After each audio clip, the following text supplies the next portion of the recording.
What's up, Outlaw Radio Nation? Can you guys hear me out there? Please let us know. We're having some difficulties here. Yes, we are. Technical difficulties on Outlaw Radio. Uh-oh. I would like you guys to comment if you can hear us right now and let us know. I'm going to check on ours right now, Jim. Oh, okay. So, we had an eventful week. Oh, we did. And a fun week, too. It was very fun. So, can you guys out there hear me? Because we want to start the show, and we want to get it rolling. We can't do that if we can't play music. And yes, you can hear us. So that's fantastic. Here we go, Jim. Let's get this mother effer rolling again. That's right. For Outlaw Radio Nation, Dang here it. we go.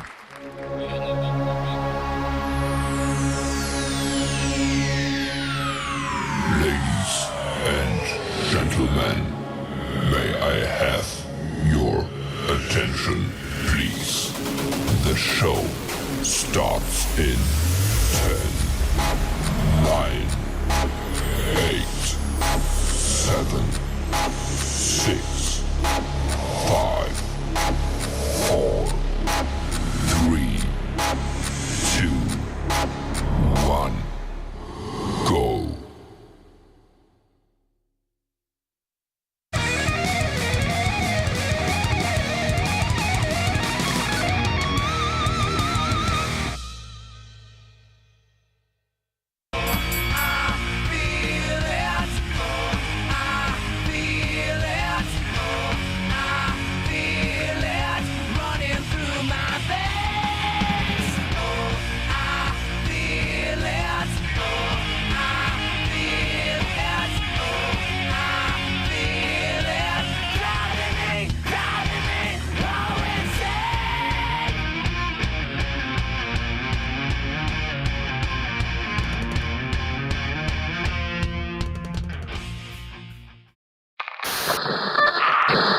This is Troy. Adam. Sam. Jason. And Levi. We are Avoid Dead. You're listening to Outlaw Radio. Stay alive.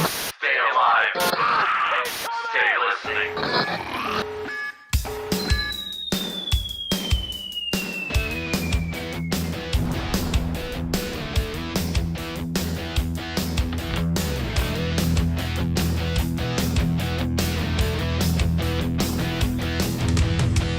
Hot stuff, she likes it rough.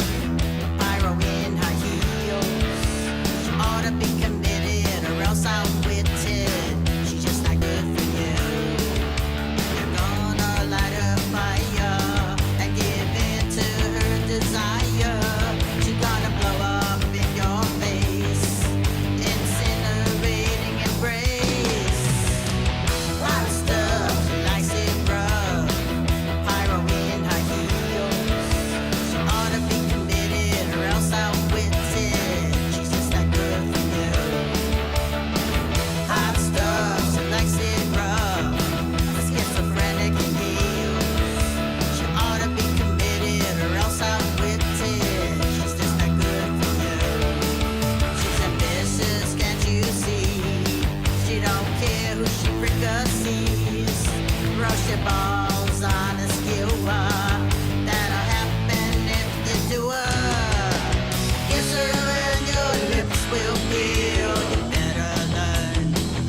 The stars aren't falling from the sky just yet.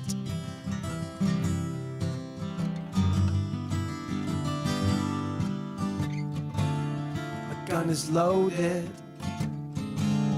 and then it's not, and then it is again. If there's a rumble and the waves take a tumble, it's best to head for higher ground.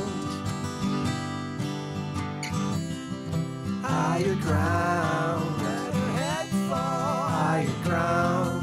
Better head for. If there's a flash in the sky, we better hope it's a new sun.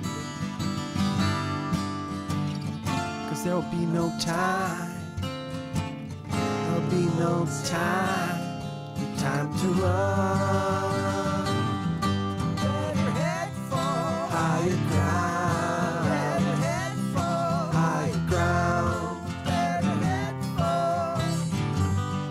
Better head for higher ground. Better head for higher ground. Better head for. Don't go out tonight. It's best to take your jacket. Change in the weather thing. There's the shooting thing too. So bring your helmet and a handful of bullets. Higher ground. Better head for higher ground. Better head for. Better head for higher ground. Better head for higher ground. Better head for.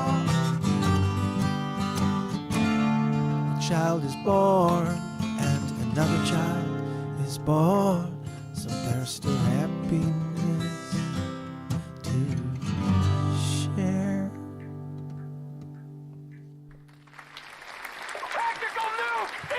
Hi, this is Jeff James, And this is Mr. Moonlight. and you're listening to Outlaw Radio. What's up, Outlaws?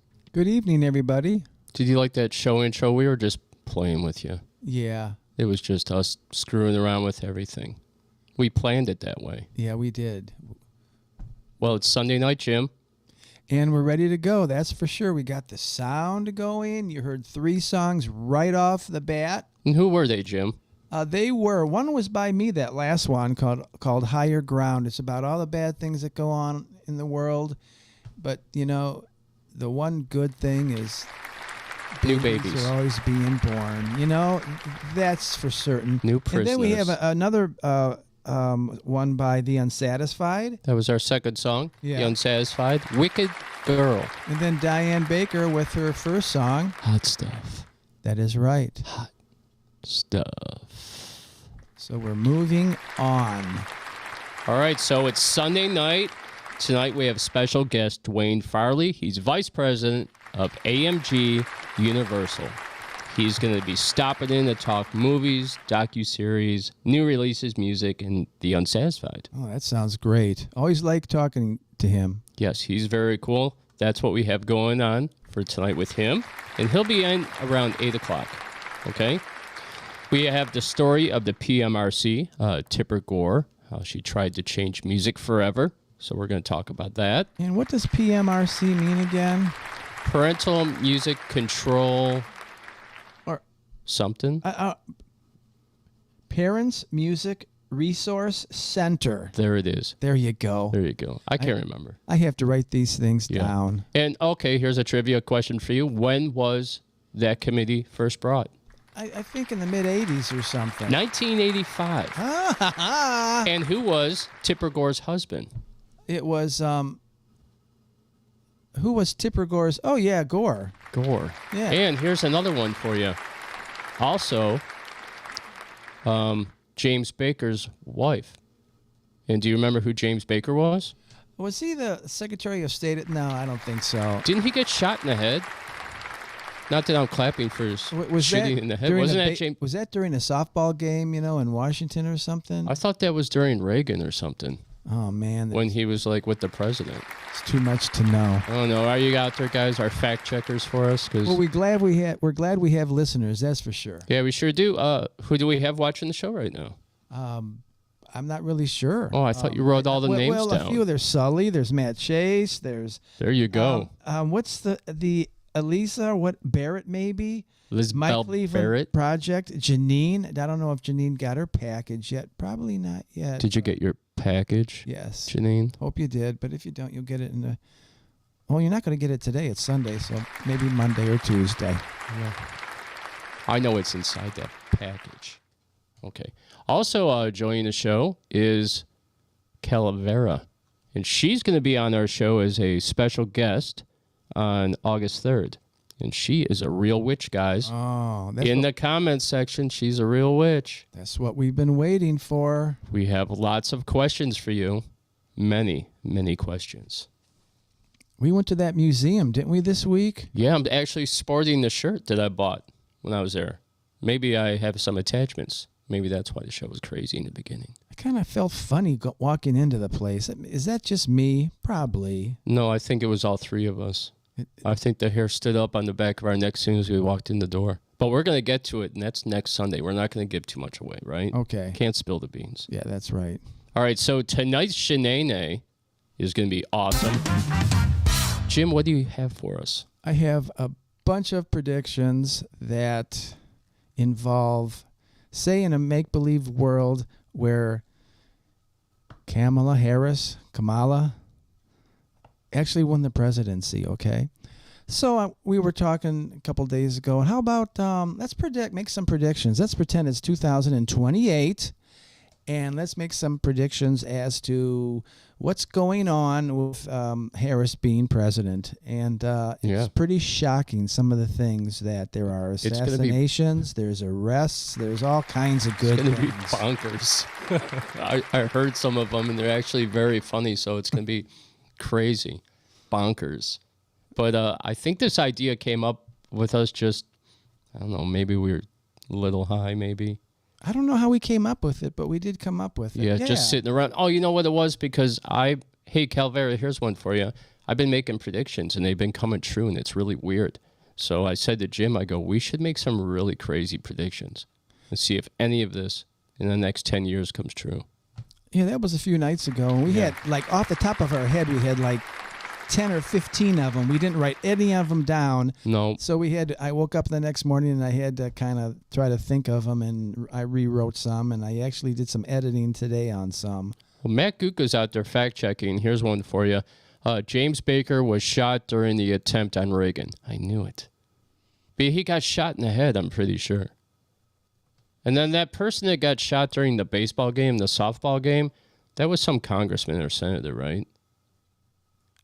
Yeah, I forget his name. Janine says, yes, she got the shirt. Let me see. Thank you, Jim and Jeff. I got my shirt You did. and my Okay. surprise gift card. Yes, I'm so glad you did. You're such a good fan. We love you. And Matt Guko said, I left it feeling the left side of me was across the street and the right side was still at the door. And his wiener was still in the bathroom. Now, I just added that last one. I missed something. What was that all about? He was talking about when he was at the museum. Oh, okay. Okay. Unsatisfied's here. Love and Blood. Yes. Liz Bell's my wife, so we're both here. That second song that we played tonight was really a moving song. I wonder what it was. The beats per minute, like maybe at 130 or something. You hear that? He wants to know what the BPMs were. It's okay. We don't really need Wicked to know. girl. Just interested. And then Calavera said, yeah, you should write it down for sure. You could be manifesting things into reality and not even know it. Well, I'm definitely right with the gut intuition. I've gotten all of them right when I project who's coming on the show and who's not going to. Isn't that weird? That's pretty cool. Yeah, that is cool. We'll have to do more of that. Maybe Remote viewing. Okay, so tonight you heard Hot Stuff by Diane Baker kicking off. Of course, Wicked Girl by The Unsatisfied. And then Jim's song, Higher Ground. I thought Higher Ground would be perfect for our political landscape in our world today and what's going on. So we also have music by Lovesick Drug, Distant Sun Rising, Damaged Incorporated, My Cleveland Project, a special drop by Lexi Schroll. And then joining the show late is 9 o'clock. We have Inherently Lost, a band from Youngstown. That's very cool. And we're going to play one of their songs called Art of Corruption. Looking forward to it. All right, Jim, are you ready? Yes, I am. Are you ready, kids? Because here we go.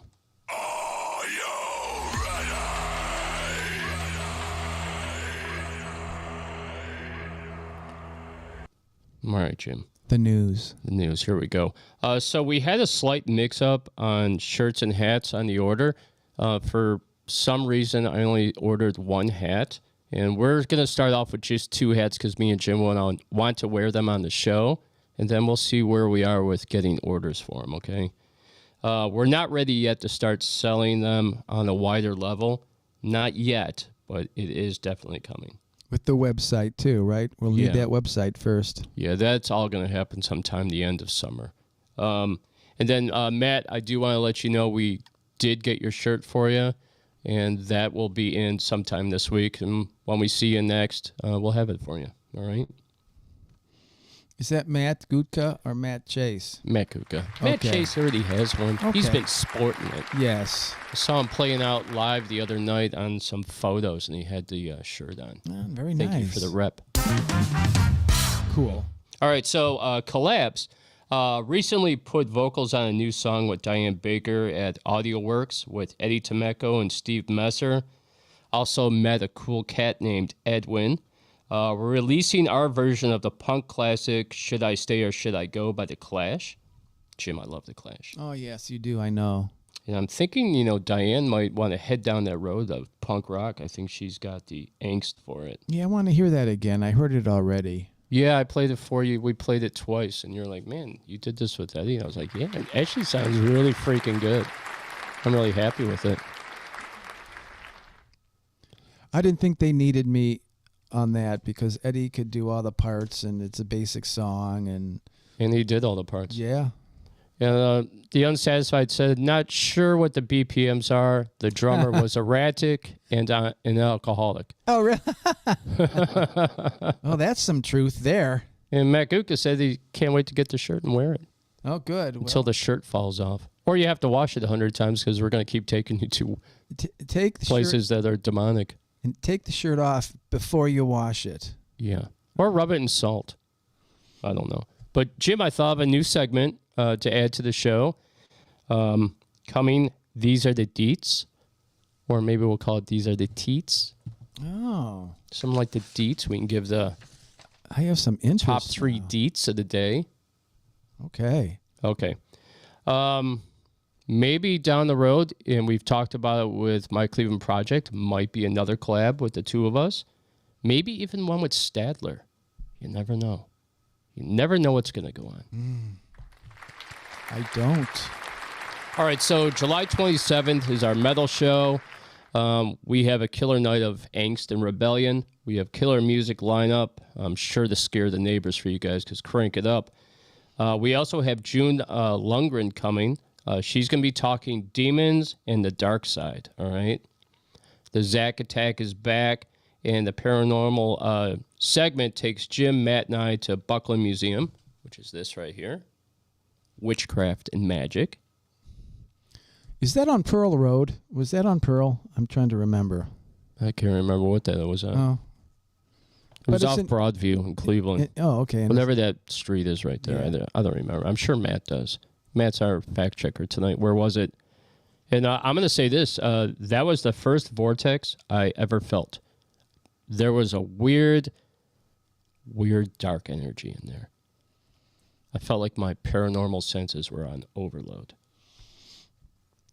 I felt really sweaty all of a sudden, and I was sweating and cold and hot at the same time. It was kind of unusual for that to happen to me. Yeah, Jim's like, I don't feel well. I've seen that happen. I saw that happen to Lisa, my ex partner in crime. She went into a church and she was like, I don't feel well. My Cleveland Project said, yeah, let's do another collab. We'll do it this October. Oh. Do a spooky one. So we're not one and done? We're not one and done. Okay. Like we normally are with the ladies. Yeah. We're lucky to just get the one. All right, so we have a special drop. We're going to do that right now. Let's play a song. And then when we come back, I have the PMRC for you. Okay? Okay. All right, so this comes from Lexi Schroll. This song is called Malibu, and this is her next hit. Take it away.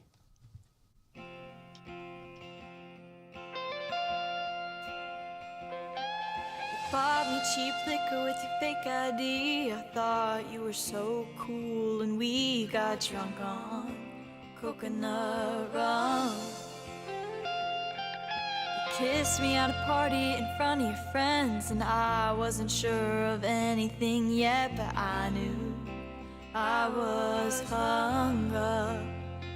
And maybe it all went downhill from there. And baby, I know you don't care. But when I drink Malibu, it's all me and you. Those hot summer evenings, I thought you knew everything. I was 19, believing your California dream. Oh, it tastes so sweet, like falling for something new. I was sipping on Malibu.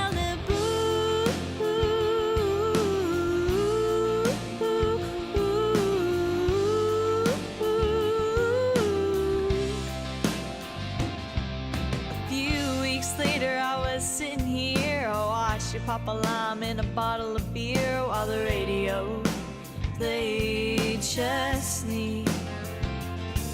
It didn't work out, you know how it goes, but in flickers a lot, I still feel you close, and I hope you don't forget me, 'cause baby, it all went downhill from there, and maybe you don't even care, but when I drink Malibu, it's all me.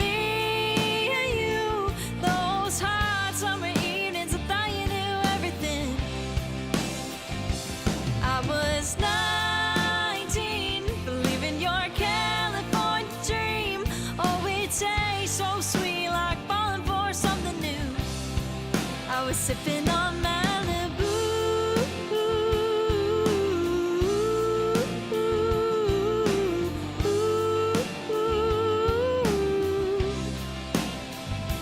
There were too many things we couldn't get past, but when I look back, I remember how you asked how long we'd last,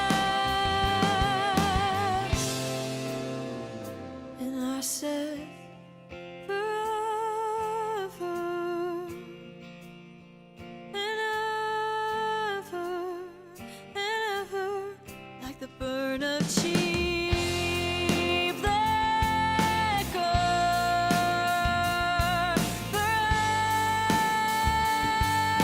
Forever. But when I drink Malibu, it's all me and you. Those hot summer evenings, I thought you knew everything. I was 19, believing your California dream. Oh, it tastes so sweet, like falling for something new. I was sipping on Malibu.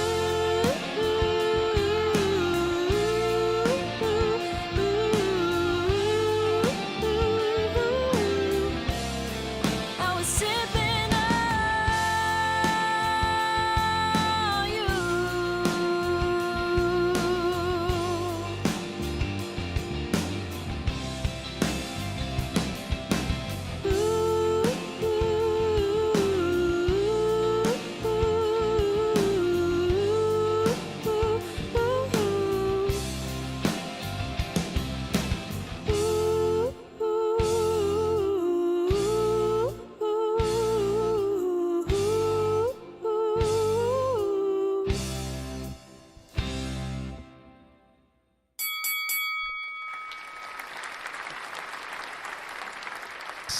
So excellent.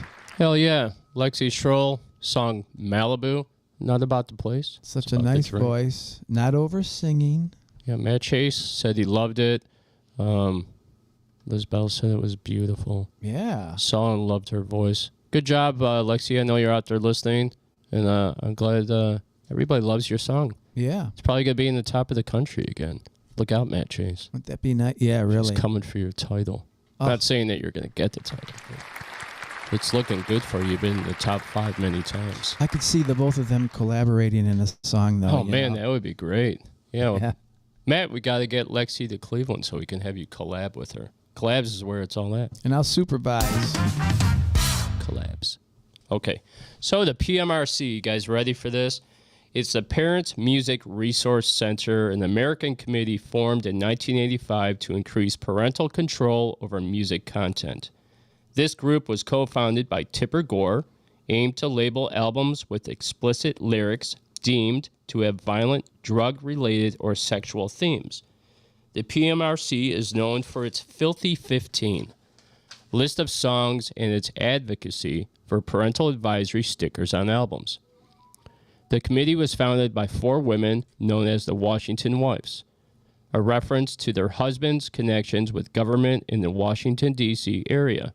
The women who founded the PMRC are Tipper Gore, wife of Senator and later Vice President Al Gore, Susan Baker, wife of Treasury Secretary James Baker, the one that got shot in the head, Pam Hauer, wife of Washington Realtor Raymond Hauer, and Solly Nevius, wife of former Washington City Council Chairman John Nevius. The PMRC eventually grew to include 22 participants before shutting down in the mid-1980s. One of the actions taken by the PMRC was compiling a list of 15 songs in popular music. At the time, they found the most objectionable. This list is known as the Filthy 15 and consists of the following songs with the lyrical content category for which each song was considered objectionable. Oh, I can't wait. And Jim, we're going to go through them. Okay. And I also want to point this out. I got all this information through Wikipedia. I didn't do a lot of deep diving into everything, okay? And Wikipedia really allows the vulgarity, man. I was surprised by that. Oh, they do? Yes, they do. We were talking about that on our earlier show. They have the C words and everything in there. Yeah, all the words are in there. So I'm going to kind of skirt around some of those words, and some of them I might say, but some of the bad ones I'm not going to say, okay? Try not to be vulgar. Good deal. Okay, here we go, Jim. The Filthy 15. Topping, number 1, Prince, Darling Nikki. The song is about sex and masturbation. What do you think of that one? There's probably so many songs like that, too. Sheena Easton, Sugar Walls. Oh, what's the Sugar Wall? So I had to exactly? look it up, man. Sugar Walls is all about the vajayjay. Yeah. It's all about intercourse. Wow. Yeah. I had no idea that Sheena Easton would be in that list. Good job. Yeah. Yeah, right? Sugar Walls. I never Sugar heard Walls. that. Hey, girl. Let me get them sugar some walls. sugar walls. Got some sugar walls. Drop them drawers. I want some sugar walls. Is it sugar free? Oh, boy. No, it's not. And it also costs a lot of money. Okay. Judas Priest with the song Eat Me Alive. It's about sex and violence. I think you could figure that one out. All right, here's another one that's uncomfortable. This song is by the band Vanity. The song is called Strap On, Robbie Baby. Strap on. Huh? Strap On. Do you remember any of these songs? I'm having a hard time even remembering how they go. Yeah, maybe we'll sing some of them. All right, here's another one for you. Motley Crue's Bastard. Song's about violence in language. That's the name of the song. I can't really skirt around that one. Okay, AC/DC, Let Me Put My Love Into You. I think that's pretty much self-explanatory. Sex, okay. Twisted Sister, We're Not Gonna Take It, based on violence. We're not gonna Take it. Hey, I have something. Okay, I for know you. that one. Okay. I tried to do this last time. What's that about again? We're not going to take it. What, just violence, you mean? Like uprising kind of thing? Yeah, check this out, Jim.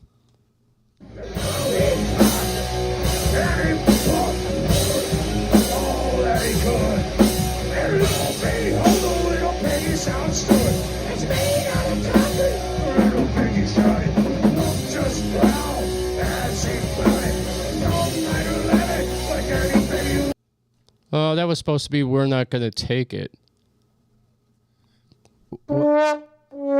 It was the wrong video, but that was Conspiracy 216 doing I Little thought it Pig, was, Little yeah. Pig. Were we But yeah, there? we were supposed to. We were that's there. supposed to be We're Not Gonna Take It when we sang with the band. So we sang with the band. We did We're Not Gonna Take It. Oh, okay. That's twice in a row I tried to play that freaking thing, and it played the wrong thing. Huh. All right, anyway, we're moving on.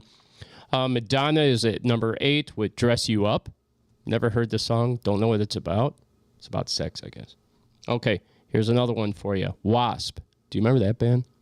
I do. WASP, I guess. Yeah, Blackie Lawless. I actually really like them, and I've seen them in concert a couple times. Wow. I see what that says. F like a beast. Animal, Nice. F like a beast. Yeah. Sex, language, and violence. And I saw that tour. Animal, F like a beast. Hey, when you're in the audience, they used to throw raw meat out at you. That was their shtick. Here you go, you filthy animals. Yeah, raw meat. So Tipper obviously had to listen to these songs, right? I wonder how many times she listened to them, and maybe if she got any little tingly feeling or Hey, something. do you think that Al was like, wow, Tipper, you're really effing like a beast tonight? Oh, it's that song. I listened to it 20 times today just to make sure it was vulgar. And it was, and it made me so horny. I'm ready to go, Al. But don't tell anybody. Take me, Al. Okay. Number 10, Def Leppard's High and Dry, Saturday Night, for its drug and alcohol use. Merciful Fate with the song Into the Coven for its references in a cult. Didn't know that was a no-no. Maybe if you just sang about God, it'd be about religion. That'd be okay, but you can't sing about the occult. No, you can't. No. Okay, Black Sabbath with the song Trashed, drug and alcohol use. Now, wait a obviously. minute. Black Sabbath, were they still around in 1985? I thought they were 70s. Were they? Yeah, Oh, well, they man. started in like 70s, but yeah, Black Sabbath was still around because in 85, weren't they with Ronnie James Dio, I think? Okay, well, Maybe. I don't remember hearing. Matt, you're out there. Fact check that for us. Okay. So yeah, Black Sabbath with the song Trashed. Mary Jane Girls, In My House, song about sex. In my house. Do you remember that, really? Yeah, I never knew that song was about sex. I had no idea. Huh. No freaking idea. Well, then, if Way to go. Really hoodwinked us. how could it be on the list if you listen to it and you don't pick up that there's any vibes of any sexual things going on? Well, we have to just trust in Tipper. We have to trust the ladies. Yep. They know best. You know best. All right, here's one. Venom with the song Possessed. Also a cult. Can't have a cult. OCCULT, by the way. A cult. Okay. And then number 15, Cyndi Lauper's She Bops. Sexual and masturbation. They were trying to X that song off the radio? It wasn't just metal that came under the PMRC. It was Yeah, also, it was all music. I guess they didn't discriminate. She bops, we bop, baby. I bop. Right? That song sucked. Did it? I don't remember. I hate Cyndi Lauper. Hey, I was at the gas station the other day, and Girls Want to Have Fun was on. I was like, who picked this freaking channel? Okay. Was that like her best song, probably? I think so. I definitely think so. Yeah, if you want to call it a best or... Yeah, so in August of 1985, 19 record companies agreed to put parental guidance, explicit lyrics labels on albums to warn consumers of explicit content. Before the labels could be put into place, the Senate agreed to hold a hearing on so-called corn rock. Can't say the real word, P. It's corn rock. YouTube sent us a warning. Oh, that's right. And we also, hey, by the way, guys, we got banned, shadow banned in Antarctica and a couple of other islands. There were a couple Pretty cool, huh? I think it's freaking awesome. I was thinking maybe it was because I brought up the thing about Antarctica last week. Operation Paperclip. So, yeah, Dio joined in 1979 after Ozzy left Black Sabbath. Okay. Brian McCabe said he had some tech issues, but he's finally got in, and he is here. Okay. Thank you, Brian. Thank you. Thank you for joining the show. Yeah. Okay, so the hearing was held on September 19th, 1985, when representatives from the PMRC, 3 musicians, Dee Snider, Frank Zappa, and John Denver, and Senators Paula Hawkins, Al Gore, and others testified before the Senate Commerce, Science, and Transportation Committee on the subject of content of certain sound recordings and suggestions that recording packages be labeled to provide a warning to prospective purchasers of sexually explicit or other potentially offensive content. My gosh. That's a lot to read. All right, so Paula Hawkins presented 3 record covers, Pyromania's Def Leppard, which isn't that just a building blown up? Wendy O. Williams and Wasp by Wasp. And the music videos Hot for Teacher by Van Halen and We're Not Gonna Take It by Twisted Sister were shown and played in the Senate hearing. Which that had to be awesome. Really? How come we don't... Awesome. We haven't seen that. We need to watch those videos. Wow. Put it up on a big screen TV. I bet That's they were be just great. So unbelievably insulted. I remember there's video footage of Dee Snider and he's wearing jeans and a cut-off black T-shirt like this, and he looks like a trailer trash, and he's on the Senate floor talking to everyone. Just amazing, amazing stuff. Okay, so in addition to Dr. Stussy, a music professor at the University of Texas at San Antonio, spoke regarding the power of music to influence behavior. He argued that heavy metal was different from earlier forms of music such as jazz and rock and roll because it was church music. And the other music, rock and roll, had its central elements in the elements of hatred. So like Wasp and She-Bop and all those other ones were based on hatred. Okay. In 1987, the punk rock band NoFX released an EP titled The PMRC Can Suck on This. Can you believe they did that? Now we're getting somewhere. Now there's some sense. Okay. Yeah, so now Good job. These are the musicians fighting back.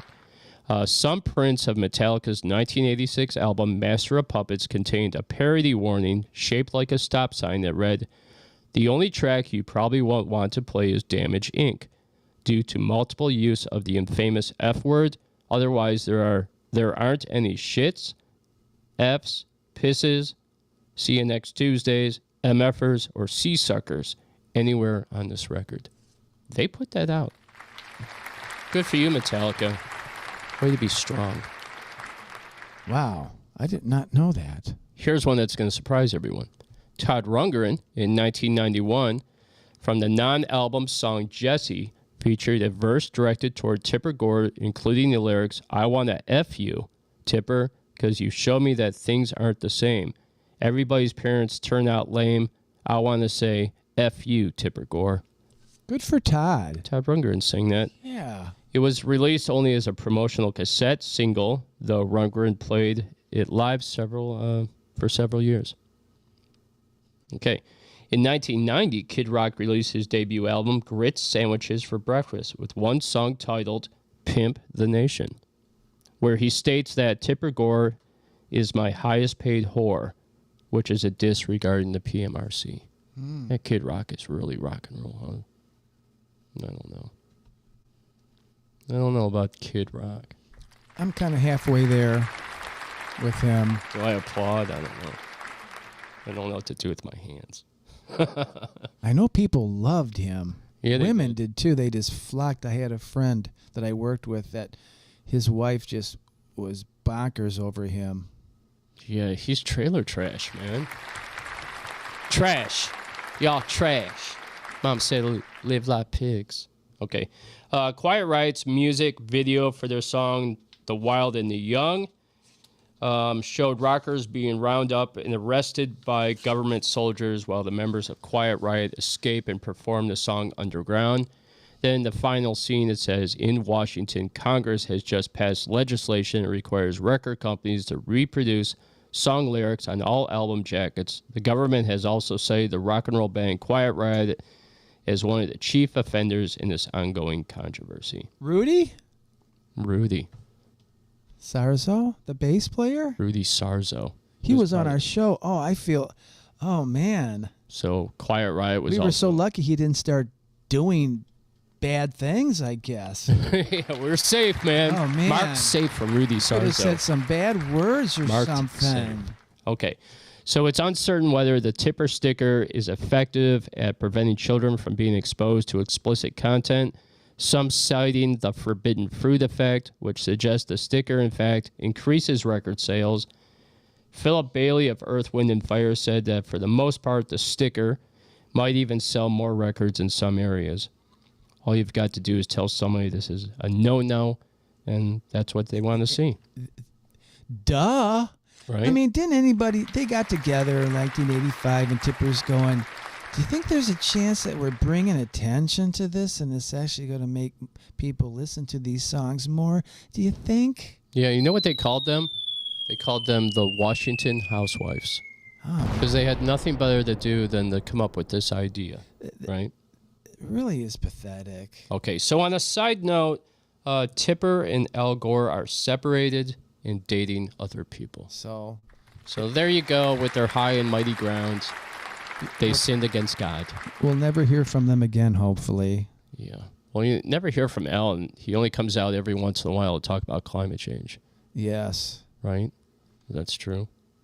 I mean, by now, I think we should have all been frozen over about 5 times. Didn't he say, like, in 1990 it was going to be over? I don't remember. Yeah, for sure. All right, Jim, we're going to play another song, and then we're going to get set up for Dwayne Farley to come in from AMG Universal. Okay. All right, so this is My Cleveland Project. This song called That Thursday Night.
When the gun went off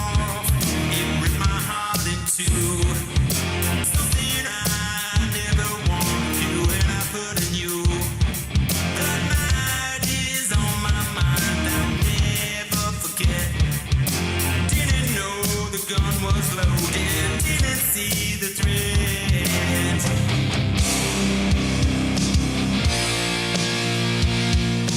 Never knew that it was over until you drew your last breath. Holding you in my arms so tight. Never wanted to let go. Never knew that it was over until you drew your last breath. Holding you in my arms so tight. Never wanted to let go.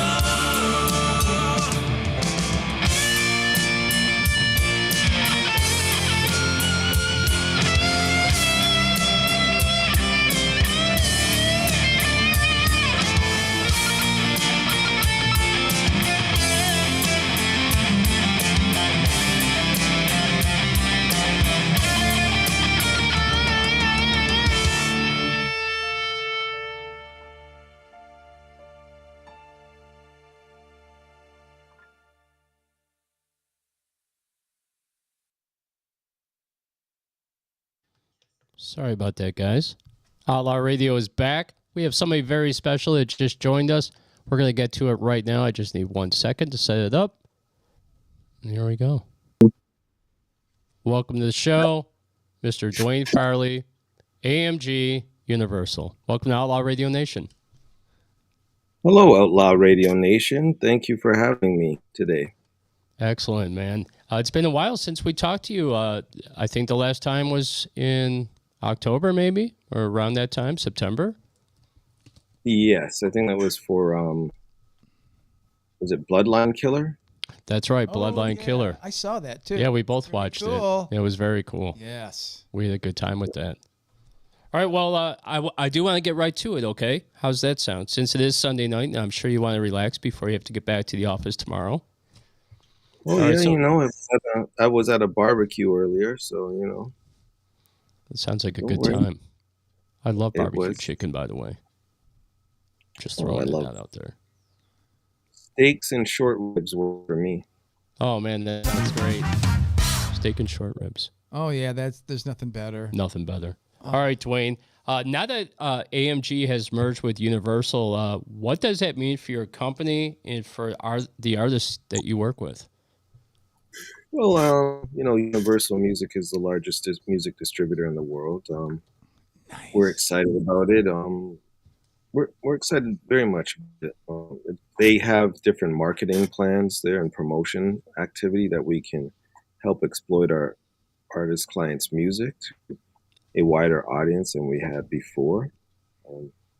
And it's really a great think tank when you're dealing with marketing and promotion, solicitation for film and television, because, you know, Universal has their own film company as well. So it'll help us get done. We knock on a lot of doors, ring a lot of bells, but I think saying Universal helps those doors open faster. It's very cool. And then, so talking about that, they have a movie company as well. So that's going to open more avenues for you. That's correct, right? Correct. All right, Just excellent. last week, we signed off on a Public Enemy documentary called, it was the S1Ws, the Public Enemy story. So we just signed off on that last week, as well as a Wu-Tang theatrical release for Canada for a Wu-Tang experience at Red Rocks, where they have an 80-piece orchestra. So it's like Wow. a concert. Now, when you say that you signed off on that, does that mean that the project has come to AMG and then you guys will start doing like the financing and all the background work to get it out there? Is that what that means? Both of these are completed projects, so it's more distribution, going through the due diligence to make sure, you know, with hip-hop, especially with the music clearances, making sure, you know, some hip hop songs have like 10 writers, so we have to get that admin done. So Right, I got that. All right, so here's a question for you. Now, we've played the band The Unsatisfied a lot on our show. Last time I talked to Mark, he was talking to me about their movie, which is a documentary, and you guys are working on that currently right now. And what we want to ask you, and a lot of their fans want to know, is when it might be coming out, the work that you guys are putting into it. Just if you could give us a whole rundown of what you're doing with them. Okay, well, that project is currently I believe it's in post production. That's a Mark project. Again, our company is music centric first, and our goal is always to independent artists or artists in general just expose their music to the widest audience possible. I think this documentary will do great for them. We also have another documentary that's in post called Sweat It Out, and it's about the Australian pub rock scene of the 60s, 70s, and 80s. We have bands like Nice. AC/DC, Midnight Oil, Oh, wow. a bunch of others. So that'll be coming out as well. I mean, we really, this year, we've found like a sweet spot with music related documentaries, as well as independent films that need music that we can use our own catalog in. So I'm very excited. These are very exciting times for us at the company. I know you guys We are extremely busy. That's just fantastic. You're in so many projects. I didn't mean to cut you off. What were you going to say? I think what I'd love to do is tell your listening audience about a great band out of the UK that's metal. They're called Spreading the Disease. They have a new single on all streaming platforms called Fissure, Fissure. Yeah, they're a really great band. I think listeners would definitely like them if they're into hard rock and metal. And Now, even is if that they're just curious, hear it, check it out. now is that a band that could be made available to us and we could play it on the show and Definitely. get them out there? Okay, you know my email. Just send me the MP3. We'll get it on the air. It's Okay, great. spreading. You said spreading the what again? I'm sorry. Oh, Spreading the Disease. Okay. You know, when you mentioned Midnight Oil, I had to stop myself because they almost broke out into song. I probably listened to their song a million times growing up. Do you remember Midnight Oil, Beds Are Burning? Not right offhand. Yeah, that's great that you get all these projects, man. How did it? All right, here's a question from a fan's point of view. How do these projects come to AMG Universal? I mean, I'm sure that's a simple question for you, but how do these bands and artists come to you guys? Is it something that you market and you go after, or do they come to you? Well, Mark, it's all relationship based. Mark has been in the music business for over 50 years, and I've been in it for 25. All these projects have come from, I would call it 6 degrees of separation from Mark Esberry. And then we just connect the dots from there. Right, because he has so many influences in the music industry. And let me say it right now, 36 gold platinum albums worked with Carly Simon, Billy Idol, Duran Duran, Voivod, so many amazing bands. I made a list one day. It goes on and on. Yeah, there's more than 36. When we had a project in the office where, oh yeah, we got to get, I wonder how many plaques Mark has in Canada. So there's about 28 in Canada, gold and platinum. So it's pretty much. And then the ones from the States, we could say that he has probably over 100 gold and platinum plaques. You believe that, Jim? I didn't know It's it was that amazing. much. I thought 36 was a lot or whatever Yeah. that figure was. Oh, my Lord. We're like 36 and now knowing that there's well over 100. Well, I could believe it, and that's why you have so many projects coming to you. It's amazing. When you look at Mark's career, I mean, he worked with a lot of successful bands. So let's just say David Bowie. Every territory that album came out in, it garnered some sort of plaque or qualified for a plaque, whether it was gold or platinum, multi-platinum. Yes, Billy Idol. And then, every once in a while they come in the mail, right? Like package Mark Berry. I'm like, what's this? Oh, it's So it's another plaque. You know, I was going to say, well, we talked about Mark Berry a couple weeks ago on the show, and we not only did he work with all those bands, but he was a big part of the dance music genre in New York. And that's another big thing. That doesn't even, you don't even, including like the Bar-Kays and Kool and the Gang and all those other ones, man. That blows me away. So here's another fanboy question for you. Don't you ever at some point just like look over and see Mark in the office and you think to yourself, man, I'm working for this guy that had hundreds of gold and platinum albums and worked with all these artists. I would think if that was me in the office, I would just be in awe. I'm sure you get over it at some point. Mark and I are partners. We worked together since 2016. It's always like I try to stump him sometimes, right? Because I'll find a record like on Discogs or something and be like, hey, Mark, what was it like working with so and so? Oh, yeah, that was then in 1978 when I did that. Like his memory is very great.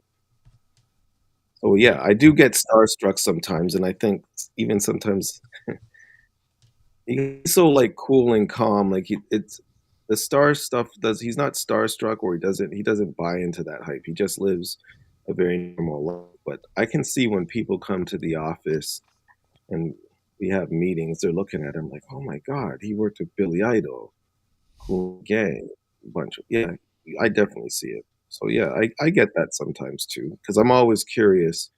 I went to the Harris Institute of the Arts here in Toronto. So we learned recording arts management and a little production. And when I listen to some of the older records from Mark, especially like in that area you're talking about, like 78 to like 85, where all the advent of all the music production technology, like the 808 drum machine and link drum and all, I always asked him, like, how did he do it? And what was it like then? Because, now it's all, you have your own digital audio workstation, like Pro Tools or Ableton, and it's all there. But they didn't have screens, so it's like, how did they know? Like, Yeah, for sure. 3 minutes and 20 seconds. Okay, we got the outro now. We have to begin that. Yeah, we think about that all the time, me and Jim, and now it's to the point where any guy could go in his basement and have Cakewalk or FLA Studio and put out there's been people putting out really good albums with GarageBand. So yeah, it's now, and then yeah, we think about that. And we're like, man, that was back when it was reel to reel, right? That was long before it ever went digital. So yeah, that's when they had to work for it, Dwayne. That's when you had to really be good at what you do. Not saying that today they're not good at what they do, but today it's so much easier, right? Oh, I do remix sometimes as well. So yeah, it's very easy when you can see it on a screen and it's linear. But imagine all you had was an SL Studio, and it's just track 1, track 2, track 3, track 4, and you're just looking down on the tracks to make sure there's a sound volume there. They were limited then, but it actually made them innovate and be more creative because they were limited by the technology of their time. It's sort of like, have you seen Iron Man 2? Right. Have you seen the movie Iron Man 2 where Yeah. Tony Stark finds a video from his father and he says, I'm limited by the technology of my time? That's right. It's like, Yeah, exactly right. All right, here's one for you. Did you have a question, Jim? Oh, I'm doing good just listening right now. Okay. Thank you. So putting out docuseries, movies, and etc., I'm sure it takes more than just like a release date. Can you tell us how, and this is a question from me, how is funding involved into movies? Because I know that when a movie idea is brought forth and then the movie is done, it's after the movie's done is where they do the funding. Is that correct, or is it prior to the movie? it's during, there's various stages in the film. So you have the development stage, you have pre-production, and then you have post-production. Financing usually occurs in the pre-production stage where they make their budget, they figure out what tax credits are involved, and hopefully they go and pitch it to like a distributor and get a minimum guarantee. So, for instance, for every $1 million you want to do a film for, so let's just keep it round numbers like 10. Your budget is $10 million.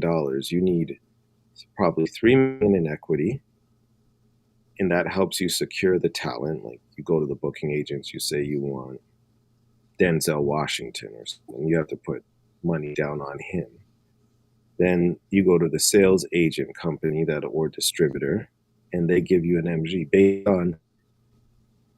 based on Denzel Washington's selling power and previous history in sales around the world. They will give you a number. They'll say, okay, well, maybe with Denzel Washington, we'll give you $10 million upon completion of the film. So now I have to take that note and say, you can go to a bank or a private investor and say, hey, Lionsgate just gave me an MG for the world for $10 million to complete my film. Can you finance this? And normally the investor will finance it either 100% and expect a 120 return, or they may finance 80% and you go, so then you use the 8 million plus the tax credits on it would be another 3 based on 30%.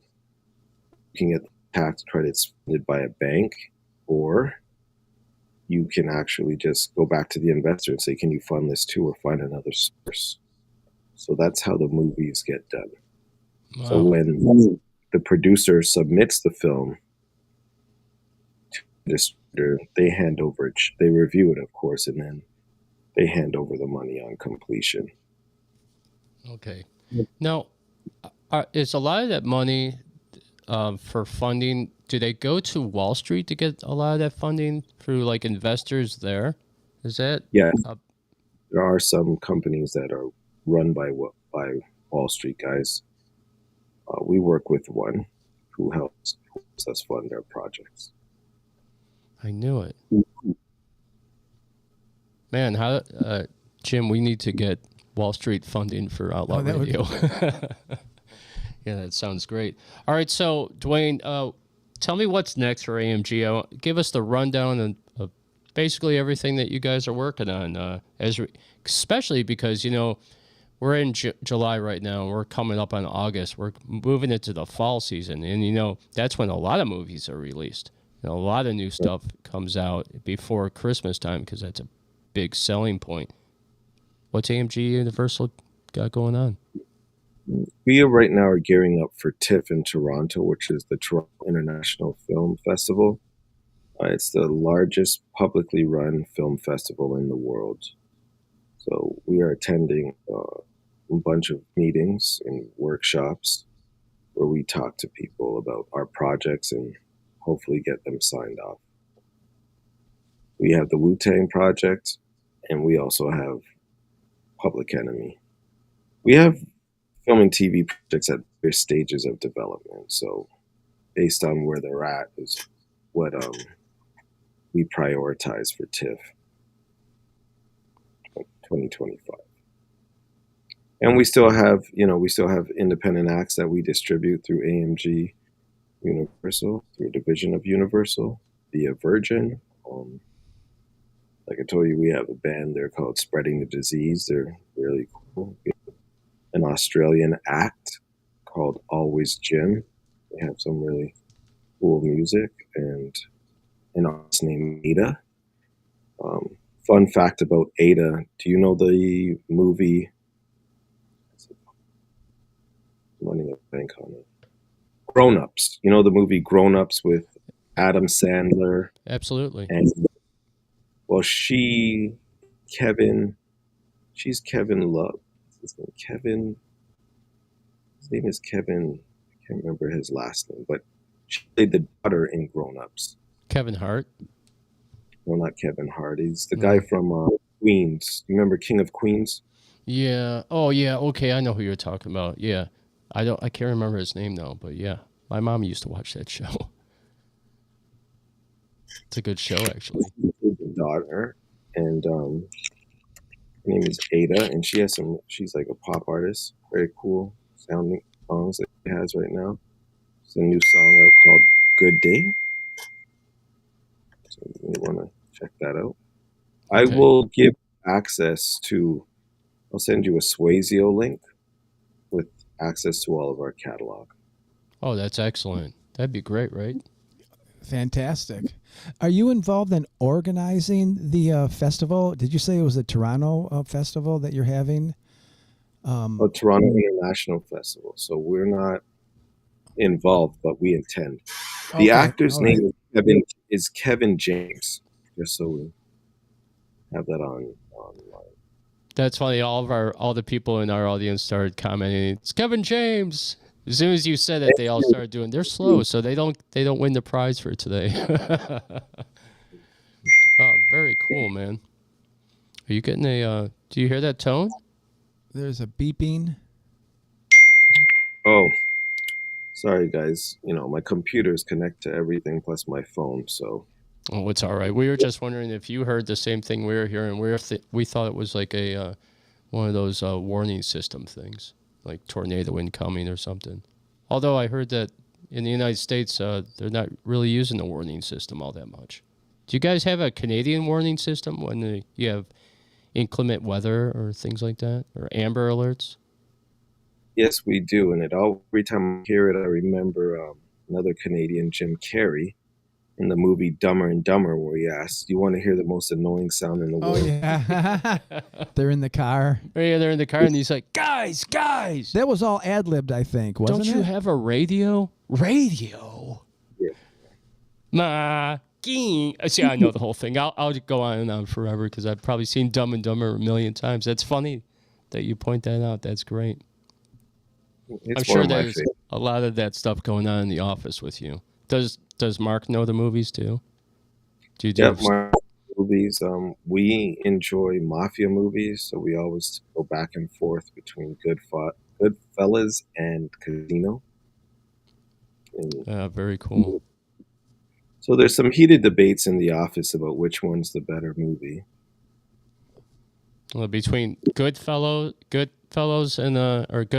and In Casino. and Casino. What about The Godfather? Does that go in there too in that mix? Well, that's number one. So Yeah. Okay. All right. Casino Yeah. between Casino and Goodfellas. Casino's great. They both are. I love that part in the movie of Casino when he realizes that she's like taking all his money, and he flips out, and he comes pulling up in the driveway, and the police are there, and he's losing his mind. I think that's one of the funniest parts of that whole movie. There's some my great favorite parts. part is that movie where Joe Pesci's character shows up and the banker's there. And he's like, "You're harder to reach than the president." And he's like, "You put my money to sleep? I'll put you to sleep. Now go get my money." That's right. Remember, he's like, I'll put you in a coma, and then by the time I'm getting out of prison, you'll be waking up for your coma, and I'll be there to put you right back in that coma again. I mean, I'm stupid like that. you think I'm stupid? Am I funny? Am I funny or something? That in Goodfellas, Yeah. Do I amuse you? that's right. Yeah. Do I look amusing to you? What do you mean Oh, man. funny? Like a clown? Like you think I'm a clown? Yeah. all of our the listeners are all laughing now. What's That's great funny. about that film? It's actually the giveaway in the movie that Henry Hill is gonna rat on them when he goes, "I gotta watch you, Henry. You may fold under questioning." Yeah, that's right. You're right. That's a key part. Here's one other funny part in the movie. Remember when him and Pesci are out partying, and then they come home, and it's his wife and I think her mother, and they're like screaming at him, and then they pull into the driveway, and they're like, "Yeah, the hell with this," and they pull right back out. That's Yeah. actually a really funny part. Yeah, man, all of those movies are great. Dumb and Dumber is probably one of my very favorites. We actually still use some of the lines from that movie when at my day job. I brought up the other day about how we got no jobs, no money, our pets' heads are falling off. That never gets old. So yeah, those movie stuff like that lives on forever, I think. Don't you agree? Yes, I do. I do. Like it. Yeah. It All right, helps well, pop culture. yeah, you're right. It's pop culture.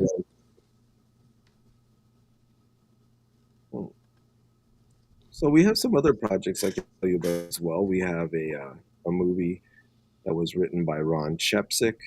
It's called Godfather's Daughter. That's in development with us. And basically, it's about a girl who finds out her father, who is the head of a Russian mob, killed her mother, and she's working with the FBI to solve the case. So that's cool. That sounds really interesting. Now, is that based on a true story, or is that No, it's fiction. it's fiction? Because Bloodline Killer, that was based on a true story. Yes, it was. That blew me away when I realized that, right, Jim? When we were talking about that. Yeah. Well, I might be able to give you a spoiler alert. There possibly could be a part 2. Oh wow! Oh. And you know what that means? You have to come back and talk to us about Bloodline Killer again.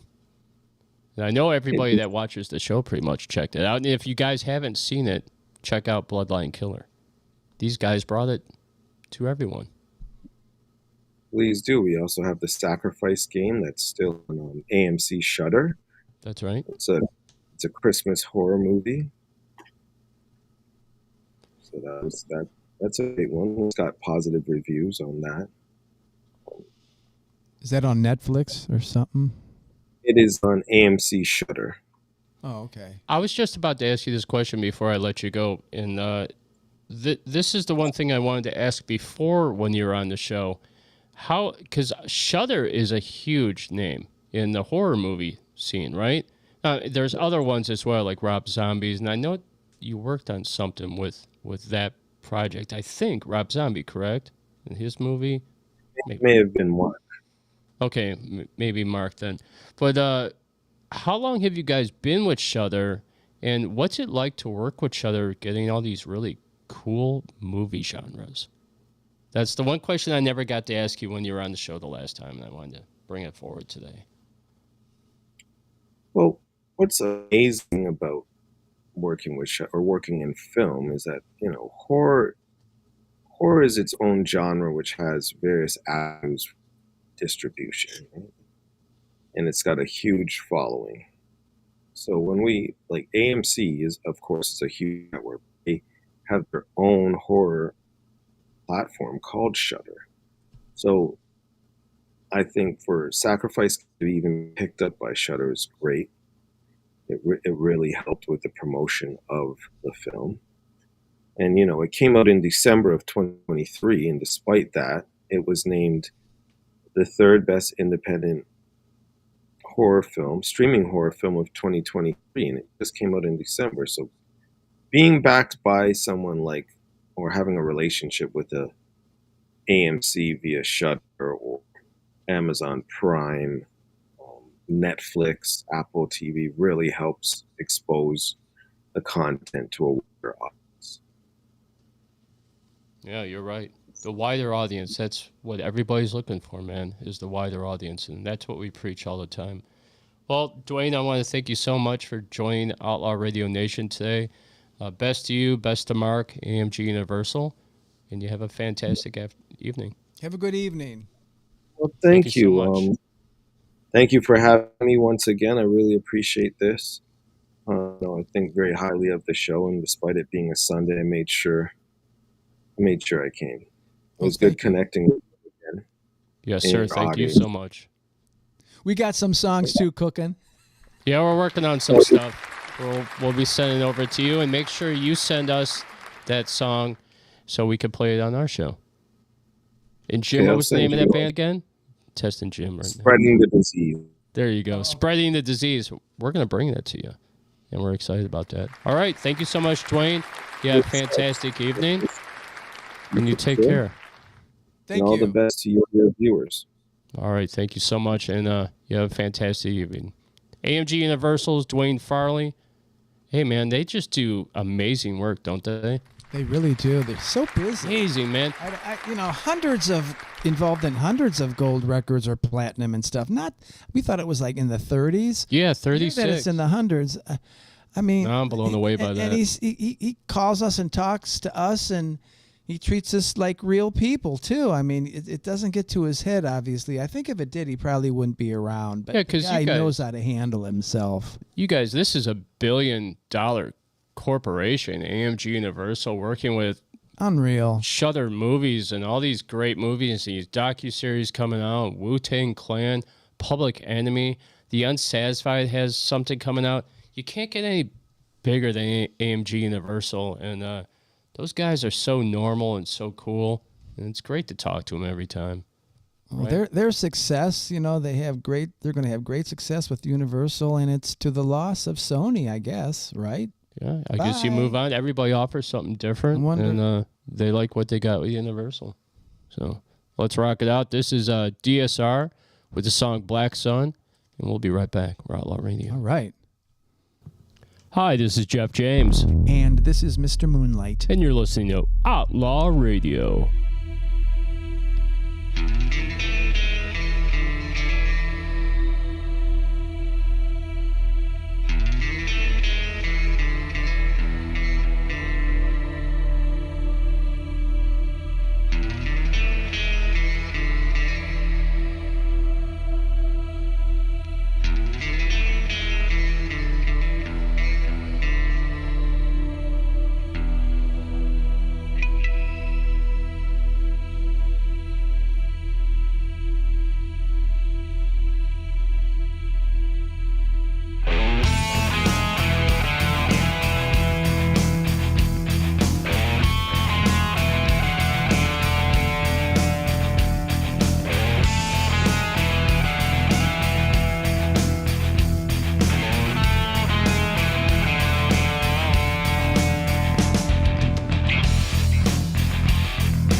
Hell yeah. That was Damaged Inc. with the Fallout. Hey, oh, that was really good. Recorded at AudioWorks, produced by Eddie Temeko. That's Steve Messer's band. I got to give him a lot of credit for that. I like the way the whole thing was mixed. Good job. Yeah, Jim loved that. We also had Distant Sun Rising with Black Sun, which kicked off our little break that we had. And yeah, that was the music we brought to you. Okay. But guess what time it is, kids? It's Shanae time, people. No more Here we go. Elon Musk. No more Supreme Court. No more. We've moved on. We've moved on. I mean, we might have to come back and talk a little bit more about the Supreme Court because there's a lot of stuff still happening and stuff, and it is important. Well, now that we have all this paranormal stuff coming up, Jim, we have like the swamp that you're going to do on the Shanae, the underworld of all the Oh, that's people right. in I the have to start thinking about dark that. side of politics. All right. Shanae time. So, Jeff, what would it be like if Kamala Harris was president, actually won the election? We Okay. we talked about this many Yeah. times. So we made some predictions. These are mine. Jeff had a lot of them, too.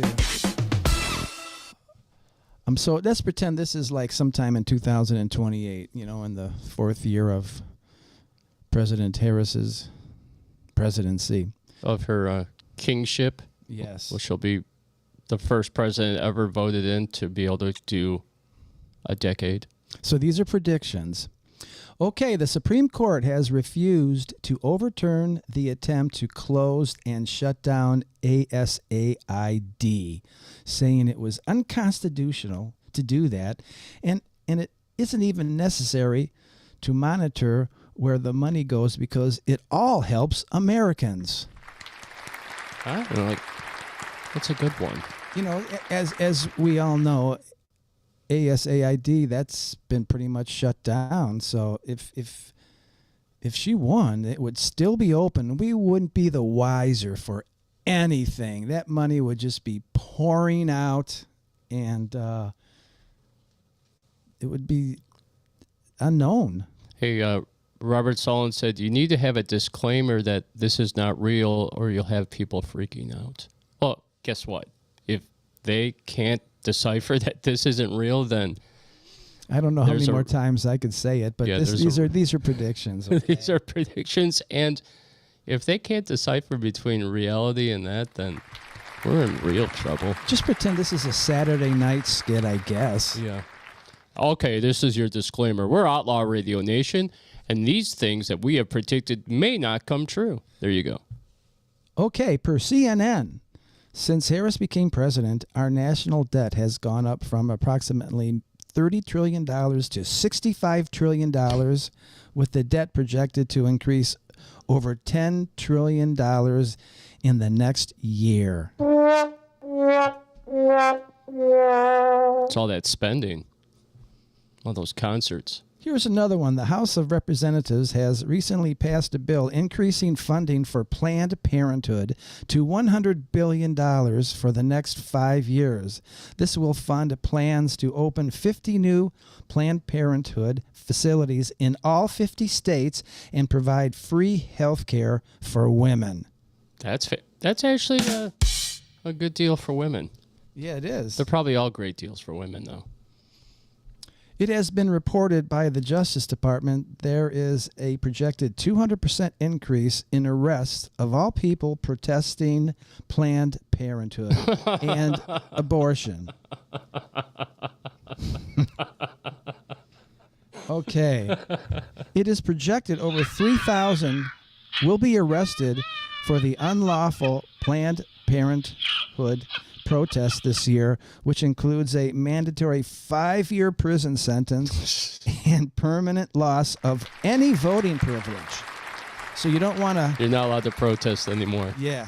You could protest before, when Trump was in, before Jim's prediction to Trump, but once the Democrats get back in, the protesting will be disallowed. That's one of my predictions. Guess what else? The Senate has just approved a bill asking for a new federal income tax rate of 2% to be used to supplement housing, food, and transportation for all the foreigners who have been in this country since 1990.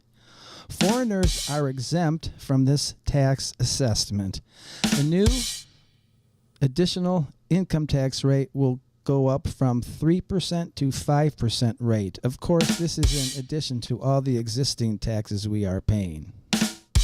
Do we even have to pay taxes? Yes. You know, I think that we could not pay for 5 years. If we can get every American not to pay taxes for 5 years, we could topple the system. I think that might be true. I think it is true. That's one of my predictions, that at some point Americans are going to be like, that's it, we're done. Well, we'll have to wait and see for that one. Okay. Okay, another one is, it was just announced Michigan has passed a law allowing Islam to now being taught in all public schools and makes their language to now be the official mandatory language in Michigan. Oh, man. Could you imagine, though, let's just say that's true. Let's just say that it happened. And let's say, like, Sharia law became part of our political doctrine. It's going to happen in some of those cities. It's probably going to happen in Michigan first. They're going to get their court, I think. Yeah. But can you imagine having it being our age and having to learn to speak that language, man? It would be over with. We'd be done for. I can't even speak English sometimes. It's kind of a crazy prediction, but what the heck? Yeah. It might come true. Here's another one. A new bill in the House of Representatives in Minnesota now requires all Native Americans, that's you and me, to apply and obtain an ID card which will allow white people to enter any village, town, or city that of Islamic majority of population. So we're going to be restricted to have free movement in their territories. Hey, do you think that the number on every ID will be 666? Might as well be. The beast. It's the number of the beast. It even gets worse. The current state law requires any of the Islamic population of 50% or more to be governed by Sharia law. Oh, man. So Michigan is really going to be kicking some butt here. Hey, I think one of the next shows we should do should be about Sharia laws. I know nothing about that. Wouldn't that be a fabulous topic? Bore you all to death with Sharia law? I'll have to think about that one. So in continuing, there is a new bill in the House that allows any area in the state of Michigan to be Islamic when 30% of its population is Islamic. So that's a crazy law. Wait, say that one more time. If 30% of your population was Islamic, then your laws would be Sharia law. Sharia law. Yes. Okay. I follow you. It's crazy. I could see that. In too. Michigan, a new bill by the Democrats makes it illegal for any police to arrest any foreigner. Ever? For anything? Until the case is heard by the Minnesota Sharia Court, which has just been established. A lot of Sharia stuff going on. Hey, man, could you imagine being just a regular white dude and having to go to Sharia court? Oh, my bad. Oh, boy. Guess this one is good. It has just been reported in California, white people must now obtain a court order to evict any foreigner from their home, which has been occupied in any way. Anyway, the newly established Sharia court will preside in these cases. The extreme right is complaining the lifetime appointments of Islamic judges. Can you believe they'd be complaining about that? That's funny. Here's one. President Harris has recently been released from alcohol rehab treatment. Oh, boy, Jim, that's actually a really good one. I was not drunk during my State of the Union. Cortez, who is now acting president, Oh, God. is angry Harris is being released, stating she is still a total drunk and reminds us she's the best vice president ever. So, AOC, Cortez the Killer is going to become president and step in somehow. for Kamala? Somehow Yes, she's going to step in for it doesn't Kamala. matter, you know. Well, And she wants to be president. She wants her to stay in the old rehab facility. Letitia James in the cabinet. Here's another one. The Democrats in the House are now drafting a bill which will make law the pride flag will now be placed above the American flag at all times. Oh man, I remember we discussed this one. That was me laughing my head off on the patio the other night, stoned out of my mind, drinking vodka. There will be severe penalties of up to 20 years for failing to do this. This includes permanent loss of voting rights at any level for all Native Americans. So you better put that pride flag above the American flag in front of your house. Hey, wouldn't it be crazy if the DMV issued stickers and they all had pride flags? That I could have added that, I guess. That's plausible, guys. That's another one of my predictions. Here's another one. Past President Trump will appeal his treason conviction, which has put him in prison for life. Now that the Supreme Court is comprised of mostly Muslims, there is very little chance he will win, according to the Democrats. Or ever see the light of day again? That's hilarious, Jesus. It gets worse. The Attorney General has recently announced plans for formally charging past Governor DeSantis for treason. If found guilty, he may be subject to the death penalty. Ron DeSantis. They're all going down, man. The court of jurisdiction will be held in Washington, D.C. Can you imagine that one? Are they going to hang Cash Patel and Bongino as well? And everything's going to be moved, you know, the jurisdiction to Washington, D.C., I think. Or maybe even Michigan, you know. What's that one? Oh, if they just built the White House in Michigan? Why not? Oh, well, it would look like a palace, though, from Dubai, right? Probably. All the women that worked in the office would be all not paid whatsoever and have to cover their faces. No, this is a shocking Revelation. prediction right here, we okay? Are you ready, Jeff? The murder investigation of Marjorie Taylor Greene has officially been closed, with the Attorney General saying there is absolutely no evidence which would identify any suspects whatsoever. President Harris says Greene would have been convicted of treason anyways, so it's no big deal. You're going to kill off my girl? Marjorie Taylor Greene? Well, maybe it'll be just an attempted one. I couldn't quite get the vibes right for that. I love Marjorie Taylor Greene. She's got a big old booty. She looks good in the bikini, too, man. The White House has announced that all foreigners will now have monthly living benefits increased to $2,500 a month. Isn't that something? It's more than what I live on. It has been estimated by the Department of Justice we need at least 15 new prisons to be built to house felons convicted of criticizing Planned Parenthood, gay pride, or violating any trans people's rights. It's not looking good for the white man. Well, we've been on the decline for a while. Okay, here's one. Harris now wants funding to tear down the Mexican wall, with legislation making it forever impossible to build a new wall. How would they make it forever impossible?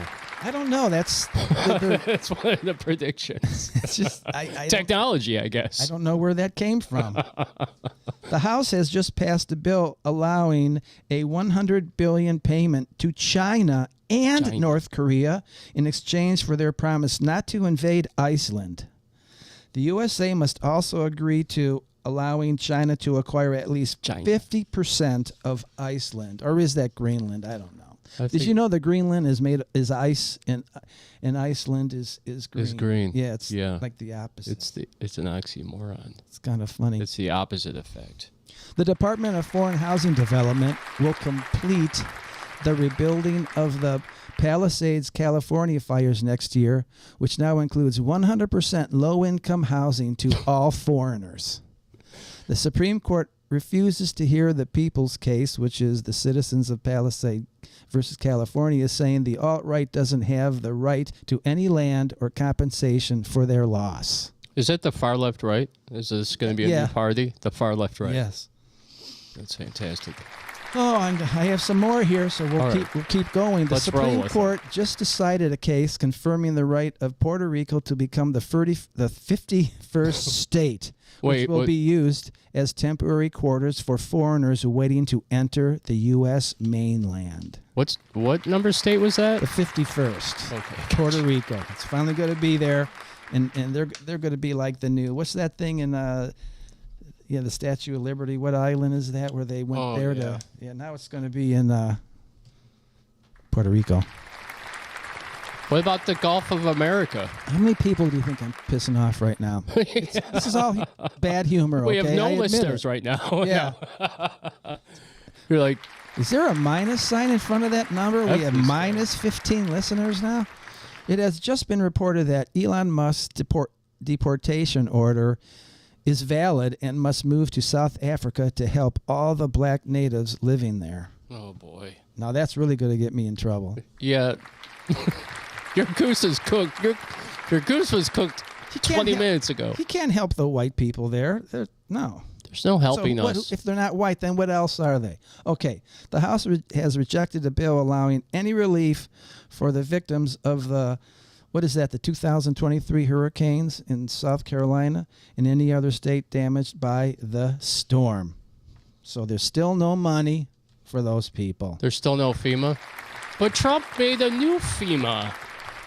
The first one wasn't working, and I'm sure the second one's not going to work either. Finally, Jeff, I'm sure people are really happy to hear this. In New York City, which is basically bankrupt and non-functioning, predicts the underground tunnels next to the river are set to be drained and functional again by 2030. Until then, martial law will continue. Oh, boy. Well, martial law is coming anyway. They have a communist there's in one office. more. Governor Newsom is saying he's on a mission to prevent AOC being the next president, saying, Obi-Wan Kenobi, you are our greatest hope. Obi-Wan Kenobi. And I think he really said that. Thank you, Jeff. Very good. I love the shenane. It was Just a call me great topic. Nostradamus from here on out, okay? How about no Stradamus? So I hope all of you suffered dearly listening to my shenane. Maybe you thought it was kind of humorous, maybe not. Mark has been waiting in the green room through the whole shenane, and I was looking at the look on his face the whole time. He's like, God, this guy's insane. I hope none of these things come true. It was pretty brutal, I admit it. But it was fun doing it. It's so easy to think of. There was a things. couple, I'm sure there was a couple you left out, like when AOC became president, she made the Secretary of Defense the first openly trans man. Oh, I wanted to do that one. Yeah. I forgot. And they reinstated the general now, too. He's in charge of the military. Yeah, that's right. I and forgot. Then all driver's license will have pronouns. So when you get pulled over by the police, they have to address you by your correct pronoun. Like, hello, Mr. He, she, them, they, Jim Bellinger. Please provide your insurance license. And now also you could swear and scream at police. And they have to let you go if you get upset. That's a good possibility of that happening. That's one of my predictions. And then also the disbanding of police completely, and it'll just be done like the Wild West, You'll just be able to shoot you in the street. Well, I think I've said enough. All right, so Jim, we're going to play another song. When we come back, we have Mark waiting for us from the band Inherently Lost. Oh, one thing I wanted to add, if anybody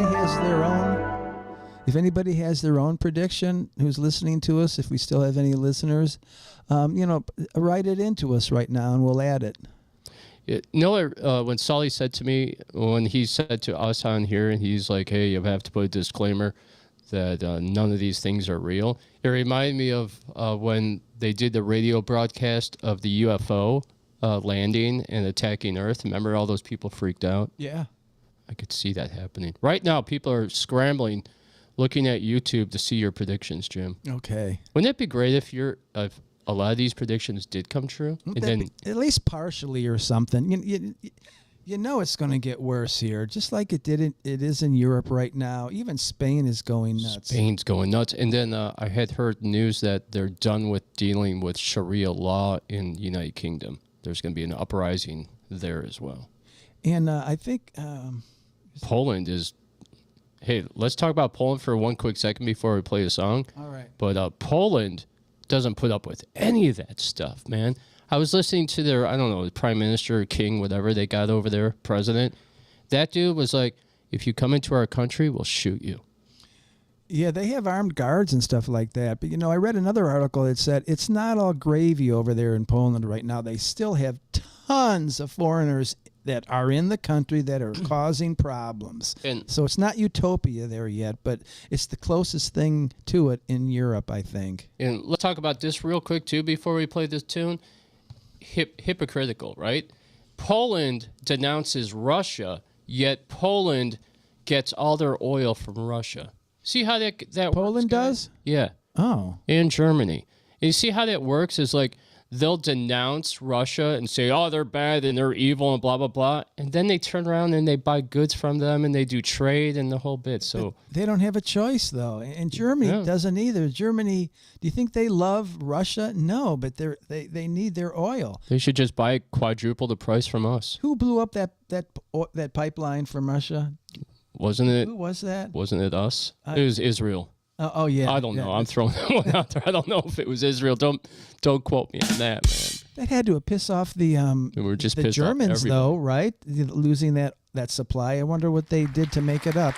They just borrowed money from NATO and then the United States, and I'm just making that up too, but you never know. I don't trust any of them. The show's all made up, guys. So it's a major disclaimer all the way across the board. Yes. Thank you for reminding us to do that. All right, dude, let's play a song. This is Lovesick Drug. This song is called Your Addiction. We'll be right back with Inherently Lost.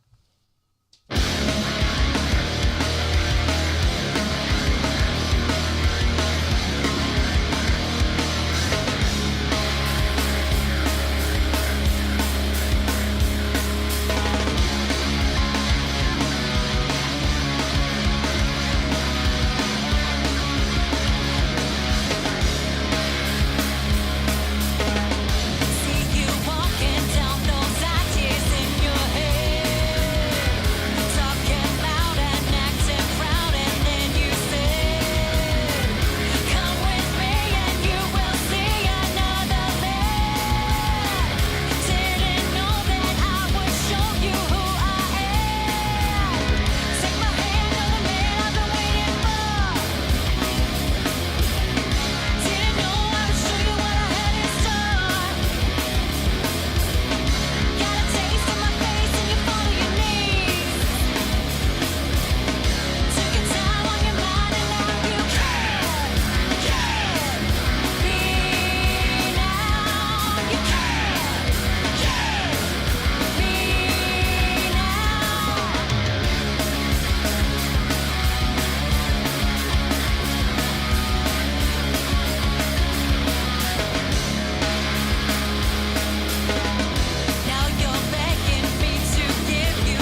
Hi, this is Jeff James, And this is Mr. Moonlight. and you're listening to Outlaw Radio.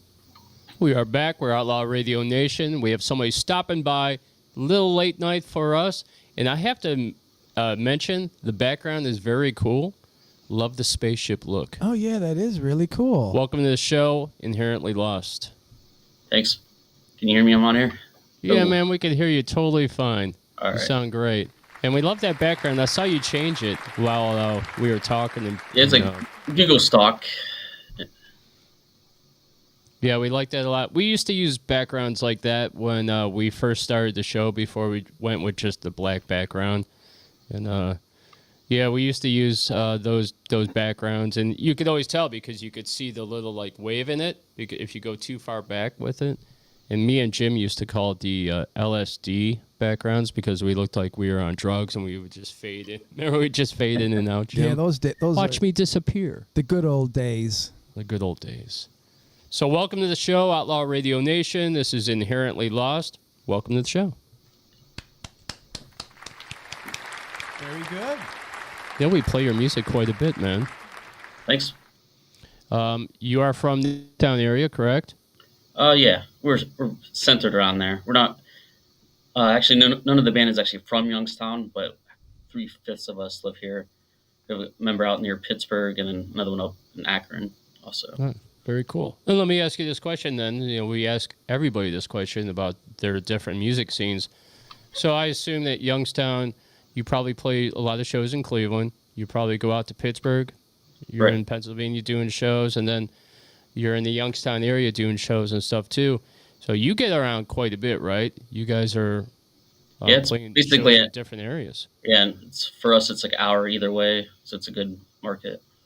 All right, so since we have you on the show, tell us how you feel about the Cleveland music scene compared to the Pittsburgh music scene, because I've never been in the Pittsburgh music scene. Well, I mean, they're both pretty vibrant culturally. I'm kind of partial to Cleveland, being a Browns fan, of course.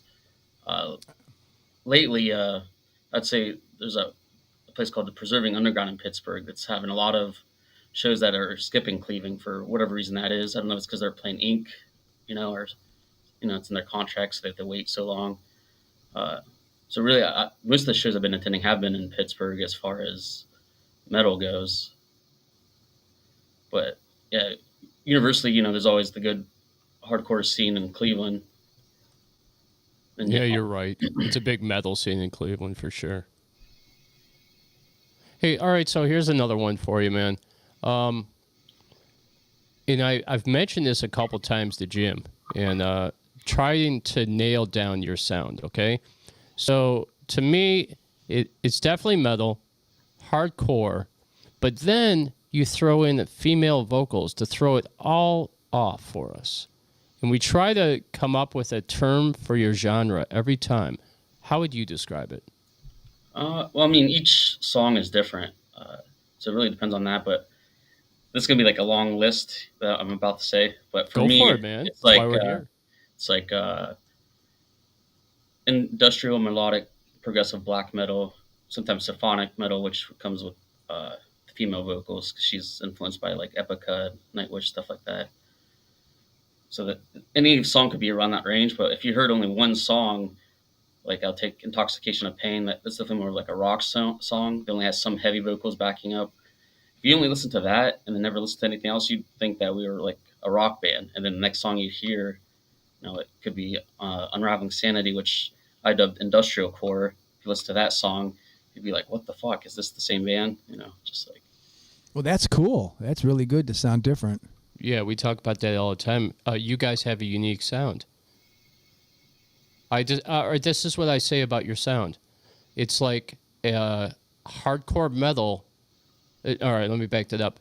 If Linkin Park now, because they have Emily Armstrong, if Right. Linkin Park now was hardcore symphonic metal, that would be Inherently Lost.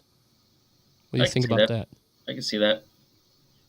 We have a few more crazy stuff. Like they stick to the same structure song over and over again, like most pop bands like that do, like pop metal rock bands do. But Well, yeah, because they want that catchy. right, yeah. that catchy beat and that catchy hook and the whole bit. We do have a few cool things coming out.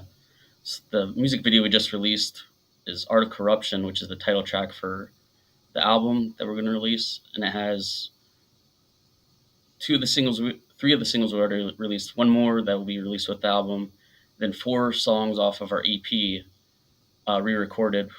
And the title track from that EP was called Our Last Midnight. And the new album version has Tim Ripper Owens doing guest vocals on it. It's some crazy sounding shit. It's like, I don't know, to me it sounds like a real heavy King Diamond song or something like that. Hey, man, for our older audience out there, I know who it is, but could you tell them who Tim Ripper Owens is and what band he played in? Oh, yeah, Tim Ripper Owens, you'd know him from Judas Priest and Iced Earth.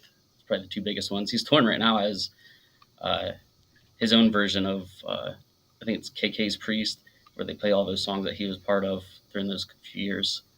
He still tours the world, but he actually lives in Akron, if anyone knew that. Yeah, for sure. I did know that, and I knew that. Some of our listeners may not know that, but that's super cool. You got him to play on the song. And what song is that? It will be the album version of Our Last Midnight. All right, you got to send that to me. Yeah, the EP version's out right now, and it's been out since 2020. It was actually, that whole EP was released the same week they shut everything down for COVID. And coincidentally enough, that song is about a man-made virus taking over the world. Yada yada, all that shit. But, that's very cool. If you can picture like his vocals with my heavy ass vocals, and a little bit of Noreen still in there, it's just, he did a pretty crazy ass job. Yeah, I'm excited to hear it now. And Jim just nudged me and he's like, "Yeah, man, we got to hear this." Hey, the other thing I wanted to ask you is the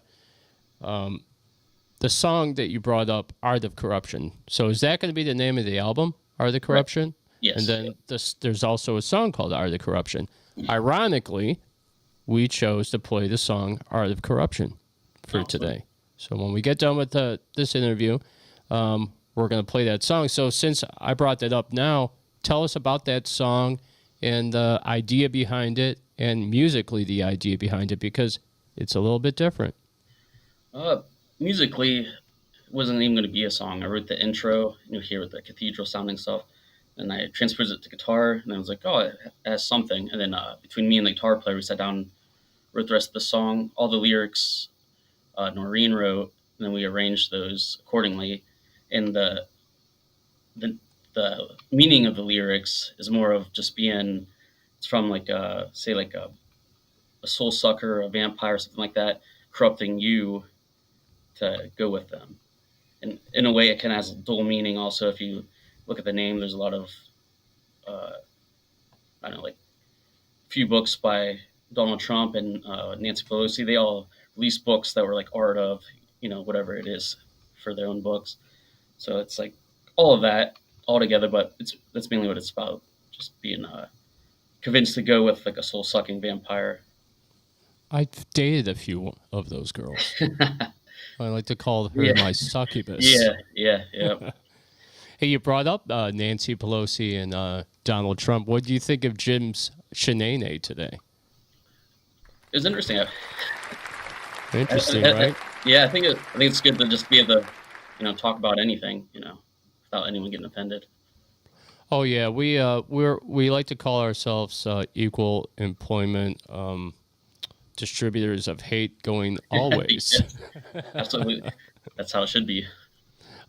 We've talked many times, and we're like, me and him were like, I kind of want to see Kamala Harris win the presidency. Remember that, Jim?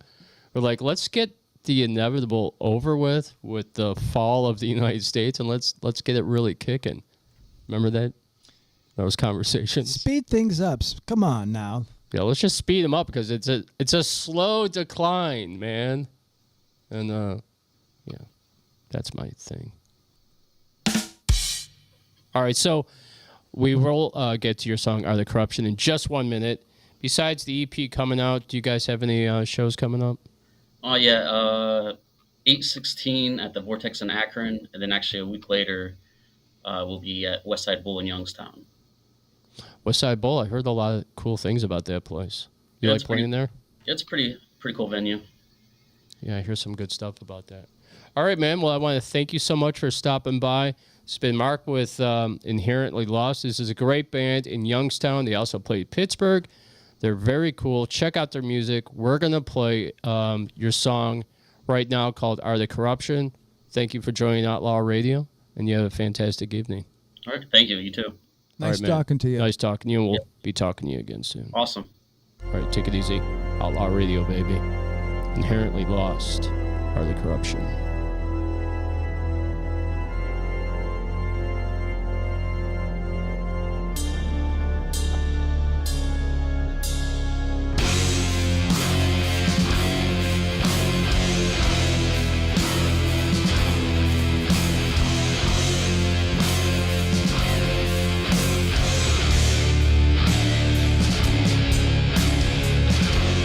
Crooked last because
That's some heavy ass music. Yeah. That's definitely some black metal Yeah. vocals. Female vocals. I love the female vocals there. She really was perfect for that. So good going. different. It's so different. There's You a lot, hear, yeah, man. There's a lot of stuff out there. It just all sounds the same. So good going. We love unique. We love good music. We love unique stuff. And that was unique. Great interview. Thank you so much, Inherently Lost, for stopping by and talking to us. Next time we have you guys on, we want the whole band. Okay? Yeah. That's what we want. Including your singer. Including your singer. Jim loves the ladies. The Cougars. Yeah, that was a Wow. great interview. And Jim, I want to go back to the shenanigan real quick before we end out the show. And I want to say a couple things, okay? I'm not going to go on a rant. I'm not going to get all crazy. But one thing I do want to say is we are headed towards Sharia law. Michigan's population, as far as Islamic, is just booming, man. And I see down the line, remember when Omar got into the Congress and they're like, wow, we can't believe we let in, somebody that's extremely, choose the right word to say, political in regards to some people did a bad thing on 9/11, right? You remember all that conversation stuff? And yeah. people were shocked that she got into Congress.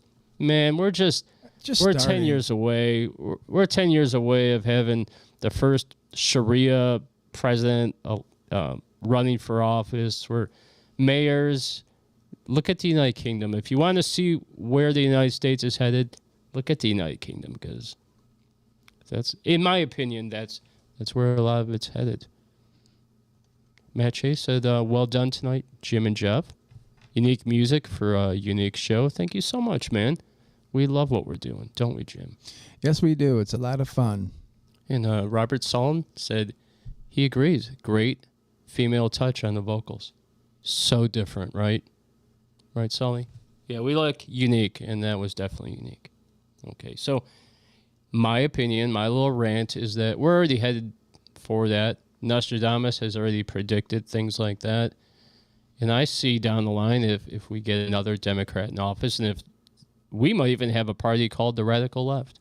You could laugh at some of the predictions I made, which were kind of silly on purpose and extreme. But, hey, we're not immune. I mean, it's happening in Europe right now. It's in turmoil right now, and it's slowly happening here. I think over here it's going to take a little bit longer. They are biding their time, behaving good, kind of keeping underground. But meanwhile, they're getting into the city halls. They're getting into the school boards.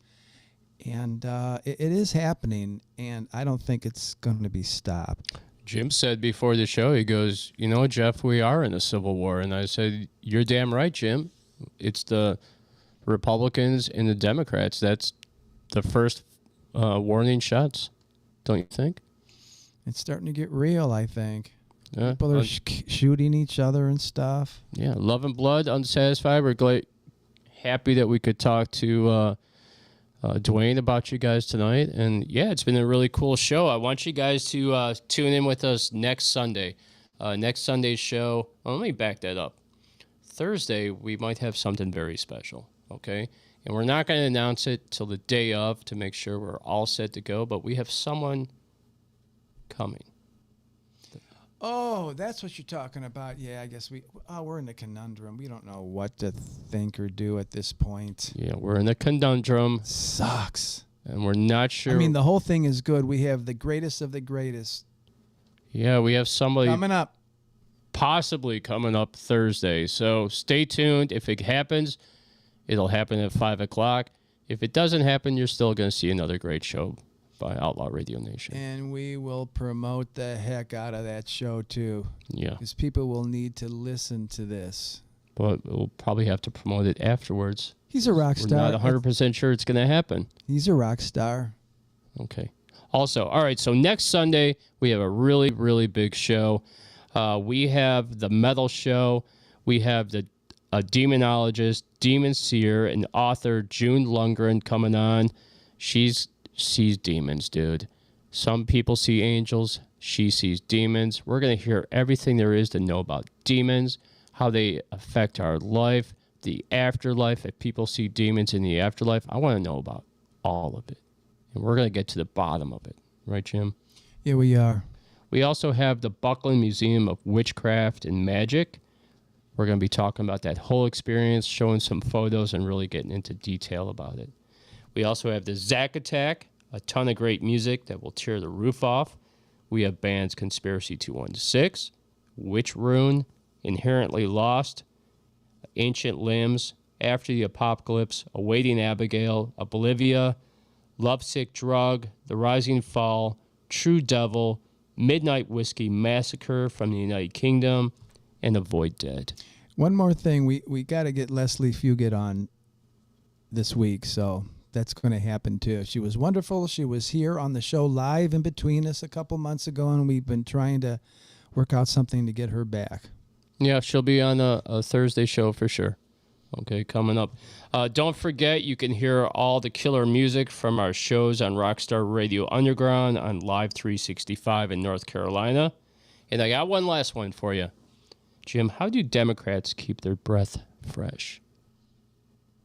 By keeping their mouth closed. Besides that.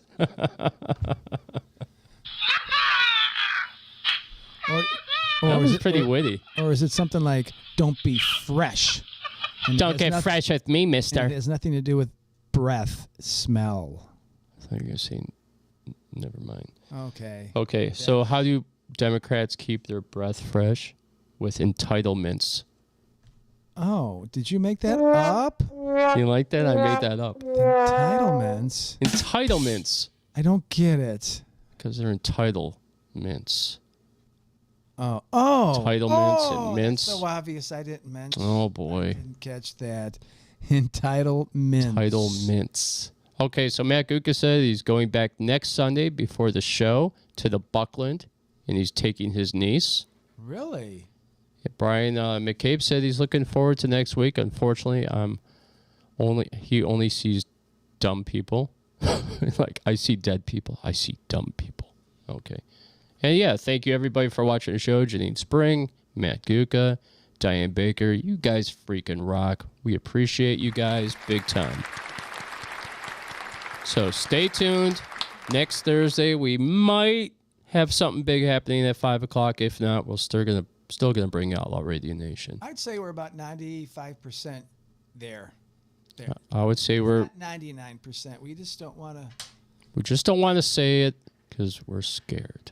No, we're not scared of nothing. We're outlaws. But we're just not going to say it until the day of, when we know it happens. When it happens, you guys will know because it'll be live. And even if you don't see it live, you're going to see it all over the place. Afterwards, for sure. So it doesn't really matter. Either way, you guys are going to see it. So we've been Outlaw Radio Nation. We'll see you Thursday around 5 o'clock. You guys have a fantastic evening. This is Shadows Calling. This is our escape. And I want to thank Shadows Calling because you really drove up the numbers in Ireland. We're doing fantastic. We're Outlaw Radio Nation. Goodbye. Good night. Good night, everyone. Good night. Goodbye.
And it's all about who you know, right? Yes. So it's just one thing after another after another. He knows that person, and we network big time. And once you get in that circle, it makes it a lot easier to make the next introduction. Yeah. You had Mark C. Berry on there, and then you had Rudy, and then all these other people.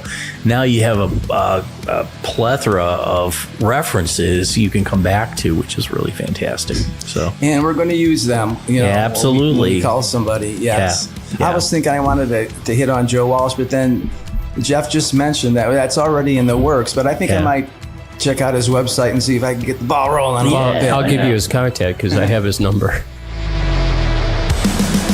Hi, this is Justin from the State Line Sinners over here in the UK, and you're listening to Outlaw Radio. Hell yeah.